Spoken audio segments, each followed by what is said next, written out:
दिनै जि घटना जाबाय दांसेबारि गामिनि दन्दा बसुमतारी बिफाया रुंसारि अबेन बसुमतारीमोन। बे दन्दा बसुमतारीया उन्दैनिफ्रायनो मावरिया, गोरलै समनिफ्रायनो मावरिया बियो।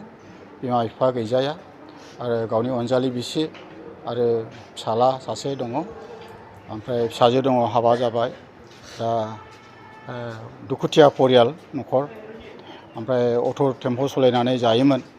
हठात ट्रिप मोनसे सालायनानै लाबोनानै बे गावनि टेम्प'आव उन्दुग्लांबाय थादोंमोन।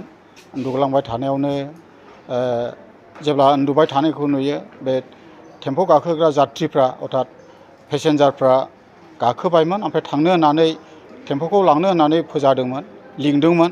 नाथाय बियो जेबो खालामनो रोङाखिसै, थैनानैसो दंमोन मानसिया। जोबोद दुखुनांथाव जादों। जेखौ जों आसा खालामा बेबायदि जानानै थांबाय बिनि जिबनाव। गतिके जों आसा खालामो जे मानसि हिसाबै जोंनि मानिजाथाव बिटिसिनि जेसेबां दैदेनगिरि सारमोन आरो आसाम गभर्नमेन्टनि जिथु सुबिदा बे बिथांनिसिम बोहैबोयोब्ला अर्थात अनसुंथाइ फैयोब्ला न'खर थालांनाय न'खरनि सहाय जाथों, जों बेखौ आसा खालामदों। आरो आशिर्बाद थागोन गभर्नमेन्टनि सायाव, लिडारफोरनि सायाव, जाहाथे बे थालांनाय परियालनि थाखाय माबा मोनसे मोजां खामानि मावो। बेखौ जों गामिनि रायजोनि जानानै खावलायो।